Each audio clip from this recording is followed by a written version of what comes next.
ॐ भूर्भुवः स्वः तत्सवितुर्वरेण्यं भर्गो देवस्य धीमहि धियो यो नः प्रचोदयात्। मित्रों, योगियों, सहपाठियों, योग के साधकों, स्वास्थ्य के जागरूकों, आज फिर कब्ज की अगली कड़ी में चल रहे हैं। आपको जानकर आश्चर्य होगा, कबीर दास को इस बारे में पहले ही जानकारी थी और उन्होंने इसकी टिप्पणी भी की है। 2.5 अक्षर के जो शब्द हैं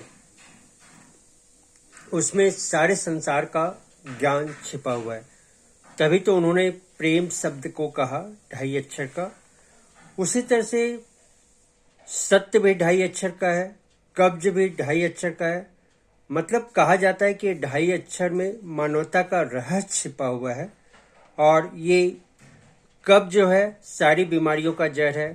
और सत्य जब तक आपको नहीं समझ में आते तब तक सारी मानसिक समस्याएं हैं।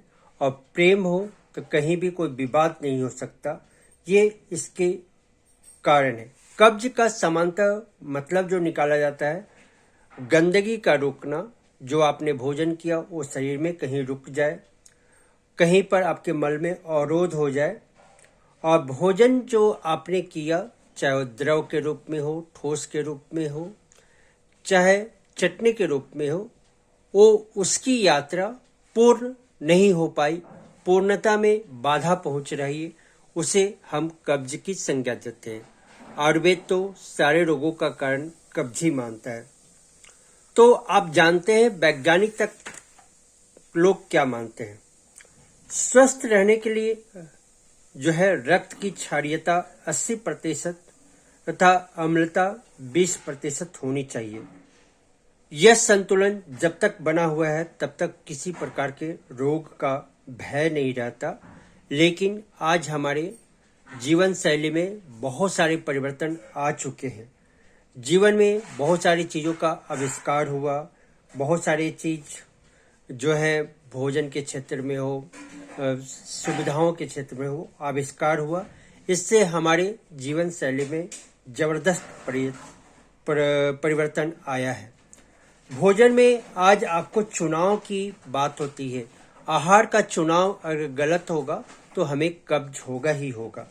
जब हम बात करते हैं तो आज के भोजन शैली में आप देखेंगे मैदा का प्रयोग ज़्यादा मात्रा में हो गया है। तो मैदा की रोटी बनती है, जिसे नन भी आप लोग कहते हैं। बेसन के चीज़ों का प्रयोग ज़्यादा होता है। बेसन की आप देखेंगे कि बहुत सारी आइटम्स को लोग खाने में देते हैं। बिना छिलका वाली दालों का प्रयोग लोग कर रहे हैं, सफ़ेद चीनी का प्रयोग कर रहे हैं, सफ़ेद नमक का प्रयोग कर रहे हैं, रिफाइंड तेल का प्रयोग कर रहे हैं। शराब की मात्रा में सेवन में वृद्धि हुई है, चाय में वृद्धि हुई है, कॉफ़ी की मात्रा में वृद्धि हुई है, कोल्ड ड्रिंक्स जो है, और जितने भी फैक्ट्री की चीज़ें हैं सब कब्ज बढ़ाने में होता है। चाहे उसका नाम आप कुछ भी दे दें, बिस्किट किसी भी कंपनी का हो, वो कब्ज को करेगा ही करेगा। ब्रेड आप किसी भी कंपनी का हो, चाहे आप आटे का बोले, मैदे का बोले, सबके प्रकृति में कोई बदलाव नहीं आएगा। क्योंकि आप ताजे जब भोजन के बारे में जानेंगे तो ताज़ा भोजन वही कहा जाता है जो बनने में 4 घंटे के बाद उसका सेवन किया जाए। तो अचार, चाट, कचौरी, समोसा, नमकीन एवं पराठे, पूरी, दाल भरी, पूरी सब अम्लता को बढ़ाते हैं। फिर इन चीज़ों के रहते आपको कहाँ पर कब्ज का समाधान मिलेगा।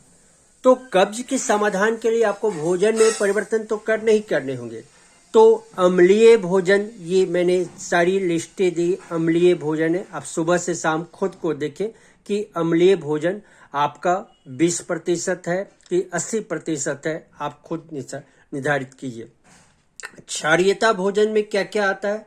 क्षारीयता भोजन में अंकुरित रोटी आती है, चोकर युक्त रोटी आती है, अंकुरित अनाज आएंगे, मूली आएंगे, गाजर आएंगे, टमाटर आएंगे, खीरा आएगा, पत्ता गोभी आएगा, हरा धनिया पत्ता आएगा, मेथी पालक आएगा, बथुआ आएगा, जितने भी साग प्रकृति के हैं सब आएंगे।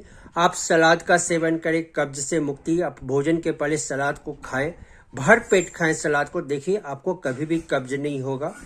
ताजे पके हुए मीठे फलों का सेवन करें, कभी कब्ज नहीं होगा।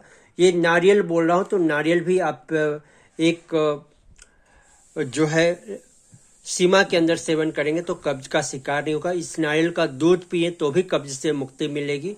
और जब भी हम सलाद की बात करते हैं तो इसमें नारियल का सेवन करते हैं ताकि इसकी क्षारीयता बढ़े। और जितनी क्षारीय पदार्थ का आप सेवन करेंगे उतने ही आपका जो है कब्ज दूर होगा। तो चूंकि ये वीडियो लंबा नहीं हो तो इस बातों को मैं विराम देता हूँ। आज मेरा मुख्य विषय रहा भोजन के चुनाव में आप क्षारीयता को प्रधानता दें। क्षारीय भोजन 80% होना चाहिए और अम्लीय भोजन 20% होना चाहिए। और आपकी आटे की चोकर की रोटी होनी चाहिए। कोई भी आटा ले, आप इसको नाप सकते हैं, देख सकते हैं, इसको परीक्षण कर सकते हैं। मार्केट में जितनी भी आटा है और उस आटे का परीक्षण कीजिए। तो मेरा वीडियो इसके ऊपर बन चुका है कि आटे कैसे होने चाहिए, उसको भी आप देख सकते हैं। और तो कब्ज के रूप में भोजन की जो चुनाव की बात है उसके ऊपर हमने चर्चा की। 80% हमारा भोजन क्षारीय होना चाहिए, 20% भोजन अम्लीय होना चाहिए।